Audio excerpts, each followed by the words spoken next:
আমাদের ব্যাপারে অপবাদ ছড়ানো হয়। এরা ক্ষমতায় গেলে কওমি মাদ্রাসা বন্ধ করে দিবে আর মসজিদ থেকে সমস্ত ইমাম খতিব বের করে দেবে। তো কওমি মাদ্রাসার একজন কর্ণধার এখানে আছেন না, আল্লামা আমানুল হক সাহেব, তিনি তো তার বংশীয় ধারাক্রমে তিনি কওমির একজন প্রতিনিধিত্বকারী। এরকম আরো সবাই প্রায় আছেন, তাদেরকে সাথে নিয়েই আমরা কওমি মাদ্রাসা বন্ধ করবো নাকি? এগুলো হলো মিথ্যা গুজব ছড়ানো, মানুষের মনে বিভ্রান্তি এবং সংশয় সৃষ্টি করা। তবে মানুষ কুড় খেতে খেতে এমন এক পর্যায়ে গিয়ে পৌঁছেছে, এখন আর এগুলা কানে তুলে না মানুষ। আলহামদুলিল্লাহ, আল্লাহ যদি আমাদেরকে সুযোগ দেন তাহলে কওমি মাদ্রাসার বেফাক আছে, হায়াতুল আউলিয়াস, সেই নেতৃবৃন্দের সাথে বসা হবে। এই সরকারের প্রতিনিধিরা বসবে না, এখানে তাদেরও প্রতিনিধিত্ব এই সরকারে থাকবে।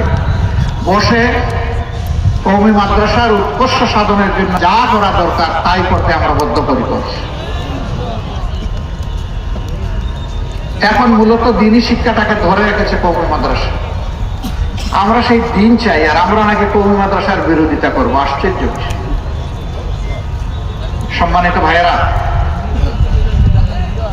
যে যুব সমাজ বুক চিতিয়ে যুদ্ধ করেছিল, তারা কি বেকার ভাতার জন্য যুদ্ধ করেছিল? তারা তাদের অধিকারের জন্য যুদ্ধ করেছে। এই জন্যই তো আবু সাইদ রাস্তায় নেমে বলেছিল, হয় আমার অধিকার দে, না হয় আমাকে একটা গুলি দে। সে ডানা মেলে বলেছিল, বুকের ভিতরে তুমুল ঝড়, বুক পেতেছি, গুলি কর। অধিকারের জন্য গুলি খেয়েছে, জীবন উপহার দিয়ে আমাদের মুক্তি এনে দিয়েছে তারা। আমরা সেই জুলাই যোদ্ধা এবং শহীদদের প্রতি গভীর শ্রদ্ধা নিবেদন করছি। হ্যাঁ, সারা 15 বছর ধরে যারা লড়াই করে মজলুম হয়ে দুনিয়া থেকে বিদায় নিয়েছেন এবং নির্যাতিত হয়েছেন, তাদের সকলের প্রতি আমরা শ্রদ্ধা নিবেদন। আমরা কারো অবদানকে অস্বীকার করতে চাই না। কিন্তু আজকে এই যুবকদেরকে, তাদেরকে কাজের উপযোগী করে দক্ষ জনগণ হিসাবে গড়ে তোলার গল্প না শুনি আমরা কেন বেকার ভাতার গল্প শোনাবো? এই যুবকরা তো আমাদের কাছে মিছিল করে এসে দাবি করছে না যে আমাদেরকে বেকার ভাতা দিতে হবে। এই যুবকদের হাতকে, যুবতীদের হাতকে ইনশাআল্লাহ আমরা দেশ করার মজবুত কারিগরের হাতে পরিণত করবো ইনশাআল্লাহ। হাতে হাতে তাদের কাজ তুলে দেব, সম্মানের কাজ। তারা সেদিন বলবে, আমি বাংলাদেশ, বাংলাদেশ কি আমাকে দেখে জেনে নাও, চিনে নাও। আমরা সেই গর্বিত যুব সমাজ করতে চাই। আরেকটা কথা একেবারে সাফ, আমরা এই বাংলাদেশটা যুব সমাজের হাতেই তুলে দিতে চাই। কে যুবকরা নারাজ নাকি? কেউ জবাব দিল না যে? হ্যাঁ, কেমনে জবাব দিবে? এতক্ষণ ধরে মিটিং, আর তার উপরে আবার সূর্যের তাপ, এটা আবার।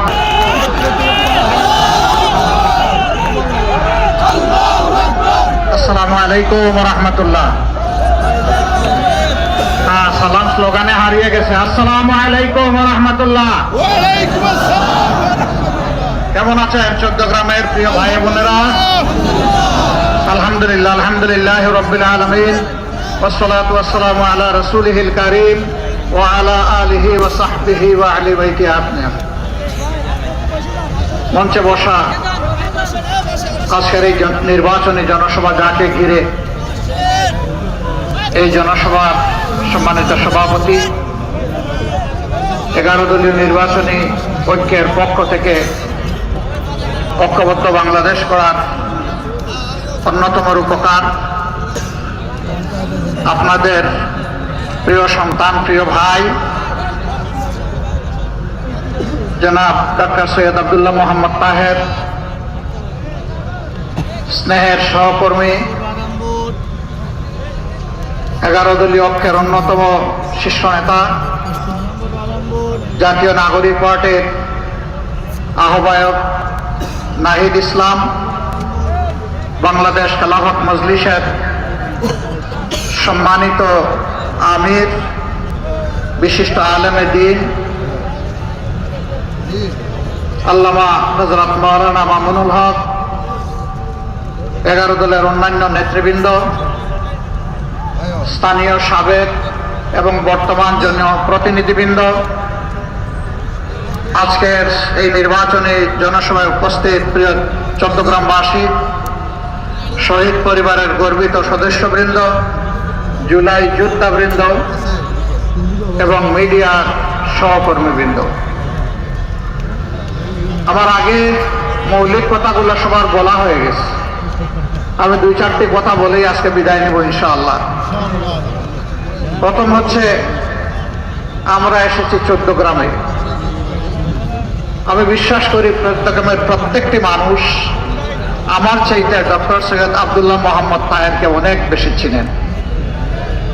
আমি এটা বিশ্বাস করি, চট্টগ্রাম উপজেলার শুধু রাস্তাঘাট নয়, প্রতি ইঞ্চি মাটি সৈয়দ আব্দুল্লাহ মোহাম্মদ তাহেরকে চিনে এবং ভালোবাসে।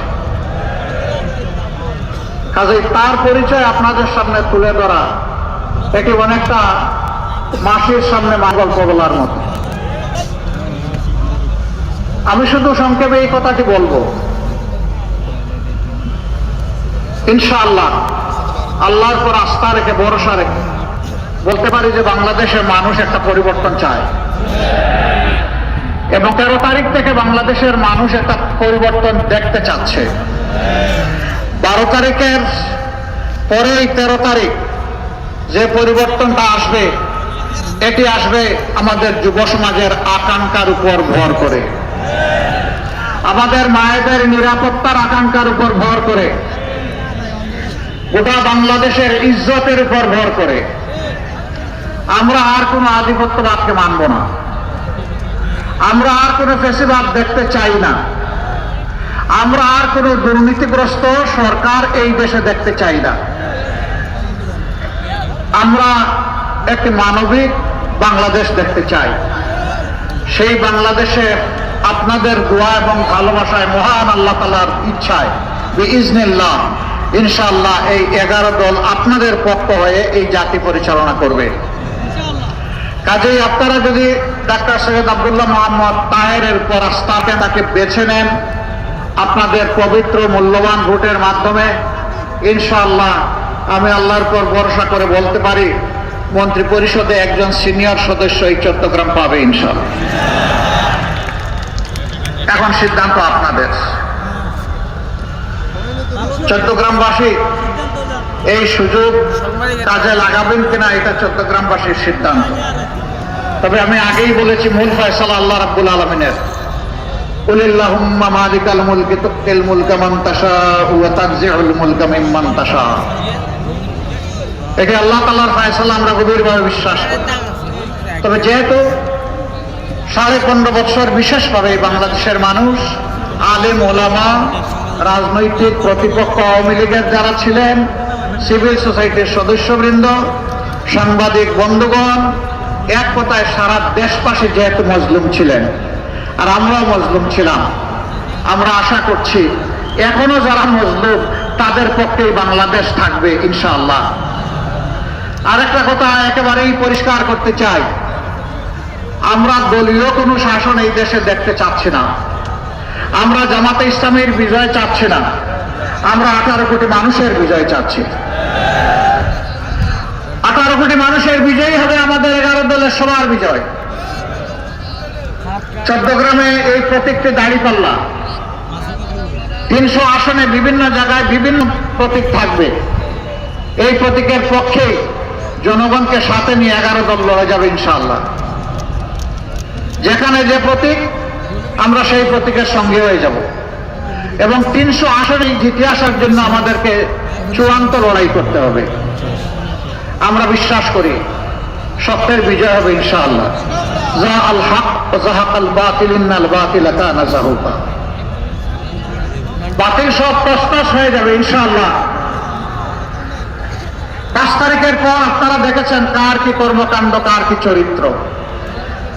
আগেরটা রাখলাম, অতীতের খাতায় থাক, বর্তমান বিবেচনায় নিলেই বাংলাদেশের মানুষের জন্য সিদ্ধান্ত নেওয়া কঠিন হবে না ইনশাআল্লাহ। যারা আমার সম্পদেও হাত দেয়, যারা আমার জীবনেও হাত দেয়, যারা নিজেদের জীবনকে শেষ করে দেয়, এবং যারা আমাদের মায়েদের ইজ্জতে হাত দেয়, আমার মায়ের পেটে লাথি মারে, আমার মায়ের কাপড় খুলে নেওয়ার জন্য হুঙ্কার দেয়, তাদের হাতে কি বাংলাদেশের 9 কোটি মা নিরাপদ? তো তারা মাথা গরম করলো কেন শীতের দিনে? এখন তো মাঘ মাস নাকি এখন চৈত্র মাস? মাঘ মাসে মাথা গরম হওয়ার তো কোনো কারণ ছিল না। কারণ একটাই, যখন সাধারণ মহিলারা পর্যন্ত বলে যে নিরাপত্তার জন্য 11 দল আমাদের প্রয়োজন, যখন একজন মহিলা তার মতো করে তার পছন্দ মতো তিনি পোশাক পরে রাস্তায় এসেছেন, সাংবাদিক বন্ধু জিজ্ঞেস করেছে আপনি আগামী বাংলাদেশের ক্ষমতায় কারে দেখতে চান? উনি বলেন জামাত। উনি আর 11 দল বলেন নাই, ওই জামাত মানেই আমরা সবাই মিলেমিশে 11 দল। বলছে কেন জামাত? ওই মহিলাটি বলেছেন জামাত আসলেই দেশটা ঠিক হবে। বলেছে তাইলে তো আপনি পোশাক পরতে পারবেন না। মহিলা জবাব দিচ্ছেন পারবো না, অন্য পোশাক পরতে হবে। তাই করবো। আচ্ছা, জামাতের কোন জিনিসটা আপনার ভালো লাগে? ওই জামাতই আমার ভালো লাগে। এই যে মা বোনদের এই অ্যাটিটিউড, তারা তাদের রাস্তার ঠিকানা হিসেবে 11 দলকে এখন দেখছে, এইটাই কাউকে কাউকে একটু পেরেশান করে তুলেছে। ভাই, আপনারা তো ঘরে মা আছেন, বোন আছেন, আপনার স্ত্রী আছেন, জায়া আছেন, একটু তাদেরকে সম্মান করুন অন্তত। যদি তাদেরকে সম্মান করেন তাহলে তাদের মতো আরেকজনের দিকে তো আপনি লাল চোখ দিয়ে তাকাবেন না, তাদের মতো আরেকজনকে আপনি বিরক্ত করবেন না, তাদের মতো আরেকজনের গায়ে আপনি হাত দিবেন না। কিন্তু আপনি যদি হাত দেন তাহলে এই মায়েদের সন্তান নাই? হ্যাঁ, এই সন্তানেরাই তো সব ধরনের ফেসিবাদের বিরুদ্ধে জেগে উঠেছিল জুলাইয়ে, যেই জুলাইকে অনেকে স্বীকার করেন আবার অনেকে করেন না। এদেরকে তুচ্ছ তাচ্ছিল্য করেছেন, তাই আমরা দেখেছি। সেই ছেলেরা ঘুমায় পড়ে নাই। আল্লাহর ওয়াস্তে এইটা থেকে ফিরে আসেন, অন্যের মতের প্রতি সম্মান দেখান, নিজের মত নিয়ে জনগণের কাছে যান, নিজের চরিত্র নিয়ে যান, আমল নিয়ে যান। জনগণ তখন বিচার করবে, বিবেচনা করবে। আমাদের মাদের গায়ে হাত দিবেন আর আমরা বসে বসে গালে হাত দিয়ে প্রত্যেক হাজে গান করবো, এটা চিন্তা করবেন না। আমাদের দায়িত্ব তখন পালন করা আমাদের জন্য ওয়াজিব হয়ে যাবে। দায়িত্ব করবেন না আমাদের।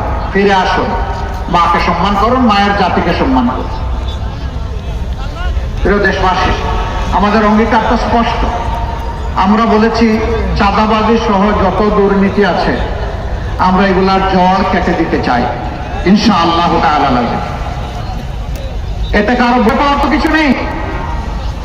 যারা চাঁদাবাজি করেন, দূর করেন, তাদেরও ভয় পাওয়ার কিছু নেই। আমরা তো এমন একটা সমাজ গড়তে চাচ্ছি যেখানে প্রত্যেকটা নাগরিক তার জীবন, সম্পদ এবং ইজ্জতের নিরাপত্তা ভোগ করবে ইনশাআল্লাহ। এমন হালাল রুজি দিয়ে সম্মানের সাথে সে বেঁচে থাকবে ইনশাআল্লাহ। আপনারাও বেঁচে থাকবেন এই কর্মে যারা এখন জড়িত আছে। ছেড়ে দেন এই অপকর্ম, ছেড়ে দেন, জাতিটাকে আর কষ্ট দিয়েন না। এক সময় আপনারাও মজলুম ছিলেন, কেন এখন জালিম হতে গেলেন? মজলুম কিভাবে জালিম হয়? আমরা আশা করব সংশোধন হবে। যদি না হয়, আল্লাহ যদি আমাদেরকে সেই সরকারটা গঠন করার তৌফিক দেন, আমরা সতর্ক করব, সংশোধনের সুযোগ দেব। যারা সংশোধন হয়ে, সতর্ক হয়ে সুস্থ জীবনে ফিরে আসবেন তাদেরকে আমরা বুকে জড়িয়ে আলিঙ্গন করব।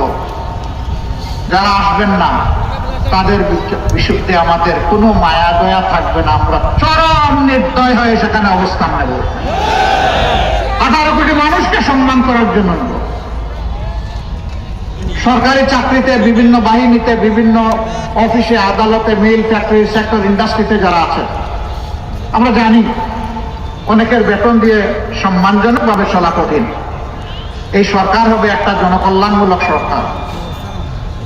এই সরকার প্রত্যেকটি রাষ্ট্রের প্রত্যেকটি লোককে, প্রত্যেক নাগরিককে, প্রতি কর্মকর্তা কর্মচারীকে সম্মানের সাথে বাঁচার জন্য যাই দরকার তাই করবে ইনশাআল্লাহ। তারাও যাতে আনন্দের সাথে, স্বস্তির সাথে তাদের দায়িত্ব পালন করতে পারে।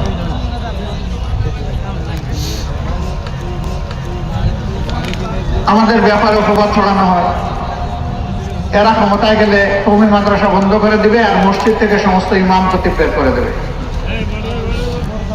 কওমি মাদ্রাসার একজন কর্ণধার এখানে আছেন না, মামুনুল হক সাহেব, তিনি তো তার মানে বংশীয় ধারাক্রমে তিনি কওমির একজন প্রতিনিধিত্বকারী। এরকম আরো সবাই প্রায় আছেন, তাদেরকে সাথে নিয়েই আমরা কওমি মাদ্রাসা বন্ধ করবো নাকি? এগুলো হলো মিথ্যা গুজব ছড়ানো, মানুষের মনে বিভ্রান্তি এবং সংশয় সৃষ্টি করা। তবে মানুষ কুড় খেতে খেতে এমন এক পর্যায়ে গিয়ে পৌঁছেছে, এখন আর এগুলা কানে তুলে না মানুষ। আলহামদুলিল্লাহ, আল্লাহ যদি আমাদেরকে সুযোগ দেন তাহলে কওমি মাদ্রাসার বেফাক আছে, হায়াতুল উলিয়াস, সেই নেতৃবৃন্দের সাথে বসা হবে। এই সরকারের প্রতিনিধিরা বসবে না, এখানে তাদেরও প্রতিনিধিত্ব এই সরকারে থাকবে। বসে কওমি মাদ্রাসার উৎকর্ষ সাধনের জন্য যা করা দরকার তাই করতে আমরা বদ্ধপরিকর। এখন মূলত দিনী শিক্ষাটাকে ধরে রেখেছে কওমি মাদ্রাসা। আমরা সেই দিন চাই, আর আমরা নাকি কওমি মাদ্রাসার বিরোধিতা করবো। আশ্চর্য বিষয়। সম্মানিত ভাইয়েরা, যে যুব সমাজ বুক চিতিয়ে যুদ্ধ করেছিল, তারা কি বেকার ভাতার জন্য যুদ্ধ করেছিল? তারা তাদের অধিকারের জন্য যুদ্ধ করেছে। এই জন্যই তো আবু সাইদ রাস্তায় নেমে বলেছিল, হয় আমার অধিকার দে, না হয় আমাকে একটা গুলি দে। সে ডানা মেলে বলেছিল, বুকের ভিতরে তুমুল ঝড়, বুক পেতেছি, গুলি কর। অধিকারের জন্য গুলি খেয়েছে, জীবন উপহার দিয়ে আমাদের মুক্তি এনে দিয়েছে তারা।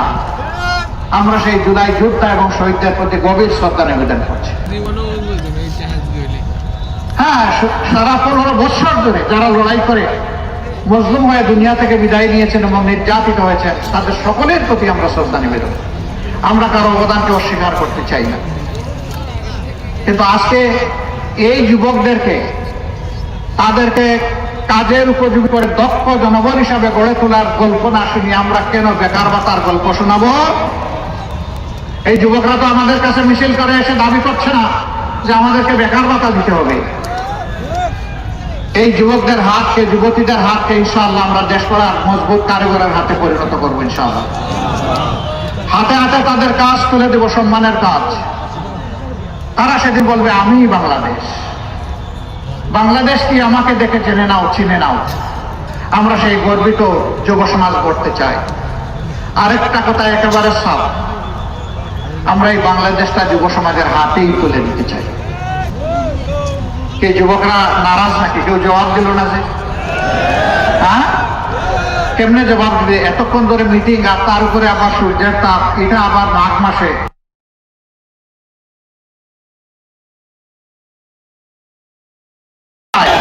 এর প্রমাণ হচ্ছে যুবকদের সংগঠন আমাদের সাথে। এর প্রমাণ হচ্ছে আমাদের নির্বাচনী ক্যান্ডিডেট যাদেরকে করেছি তাদের 62 যুবক। এটাই যাদের বার্তা। এটি তারুণ্যের বাংলাদেশ ইনশাআল্লাহ।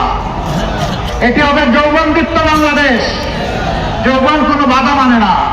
হিমালয় পর্বত হলে আল্লাহর উপর ভরসা করে ডিঙ্গে যাবে ইনশাআল্লাহ। আমরা পিছনের দিকে কামড়াকামড়ি করব না। পিছনের সকল ঐতিহ্যকে আমরা ধারণ করে সামনে এগিয়ে যাবো ইনশাআল্লাহ।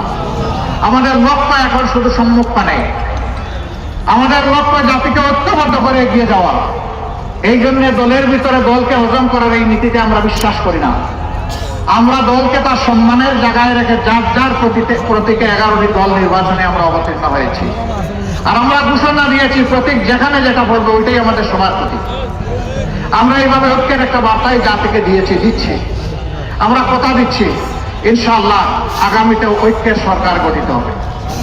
এমনকি এখন যারা আমাদের সাথে প্রতিদ্বন্দ্বিতা করবেন, আল্লাহ তাআলা যদি আমাদেরকে সফলতা দেন, আমরা যদি বিজয়ী হই, আমরা তাদেরকেও বলবো, আসেন আপনারা অবদান রাখেন। শর্ত মাত্র 3টা মানলেই হবে। নাম্বার 1, স্বীকার করতে হবে নিজে কেউ অপরাধ করবেন না, নিজে কেউ দুর্নীতি করবেন না, ডাকাতি, শেয়ার মার্কেট লুট করবেন না, জনগণের পকেটে হাত দিবেন না, এবং পুরো দুর্নীতিবাজকে নিজের বগলের তলে আশ্রয় দেবেন না। নাম্বার 2, সকলের জন্য সমান এবং ন্যায় বিচার নিশ্চিত করা হবে। শিশু থেকে বৃদ্ধ, ধর্ম বর্ণের কোনো বাছ বিচার করা হবে না। এদেশের নাগরিক, এমনকি এদেশে বসবাসকারী যে এদেশের নাগরিকও নয়, কারণ ন্যায় বিচার পাওয়ার অধিকার আছে। সেই ন্যায় বিচারটা আমরা নিশ্চিত করব। কোন রাজনৈতিক নেতা কিংবা দল বিচারের উপর হস্তক্ষেপ করতে পারবেন না। একজন সাধারণ নাগরিকের কোন একটি অপরাধের জন্য যে বিচার হবে, দেশের প্রেসিডেন্ট, প্রধানমন্ত্রী তিনি যদি সমান অপরাধ করে থাকেন তাকেও ছাড় দিয়ে কথা বলা হবে না। কারোর জন্য বিচারে কোনো দায় মুক্তি, ইম্পিউনিটি থাকবে না। এটা মেনে নিতে হবে। 3 নম্বর, যে জুলাইয়ের কারণে আজকে সবাই নির্বাচনী এই রেসে আমরা এসেছি, প্রতিদ্বন্দ্বিতায় নেমেছি, জনগণকে প্রতিনিধিত্ব করতে চাই, সেই জুলাইকে সম্মান করতে হবে। এই জুলাই সংস্কারের সকল প্রস্তাব বাস্তবায়নে অঙ্গীকার দিতে হবে। এই 3 জিনিস যারা মানবে তাদেরকে বুকে জড়িয়ে একসাথে আমরা বাংলাদেশ গড়ে তুলতে চাই। আমরা এই জাতিকে আর কোনোভাবে বিভক্ত করতে চাই না। ধর্ম, বর্ণ, গোষ্ঠী, পরিবার, কারো স্বার্থ দেখবো না, স্বার্থ দেখবো 18টি মানুষের। ইনশাআল্লাহ। সম্মানিত ভাইয়েরা, এদেশে শুধু মুসলমানরা আমরা বসবাস করি না, আরো 3টি ধর্মের মানুষ বসবাস করে। আমরা তাদেরকে নিশ্চয়তা দিচ্ছি, কথা দিচ্ছি, আপনারা আপনাদের সকল ধর্মীয় অধিকার নিশ্চিন্তে পূর্ণ স্বাধীনতা নিয়ে আপনারা ভোগ করবেন। ইনশাআল্লাহ কেউ আপনাদের স্বাধীনতার উপর হস্তক্ষেপ করবে না। রাষ্ট্রের দায়িত্ব পালনের কারো ধর্ম দেখা হবে না। সেই ক্ষেত্রে দেখা হবে বিভিন্ন কর্মকর্তা কর্মচারী যারা হবেন বিভিন্ন জায়গায়, যে তিনি এই কাজের যোগ্য কিনা এবং তার মধ্যে দেশপ্রেম আছে কিনা। এই 2 শর্ত পূরণ হলে উপযুক্ত কাজটি যে কোনো ব্যক্তির, নাগরিকের কাছে চলে যাবে। শিক্ষা ব্যবস্থার আমরা আমূল পরিবর্তন করতে চাই। এই শিক্ষা দিয়ে কিছু করা যাবে না। Better education, better nation. Education যদি ভালো না হয়, ভালো একটা জাতি আমরা গড়তে পারবো না। আমাদের এই এডুকেশন না দুনিয়া না আখিরাত কিছুই আমাদেরকে কভার করে দেয় না। এখানে বড় পরিবর্তন লাগবে ইনশাআল্লাহ। আজকে আর আমি কথা বাড়াচ্ছি না। আমি এখন ডাক্তার সৈয়দ আব্দুল্লাহ মোহাম্মদ তাহেরকে আপনাদের হাতে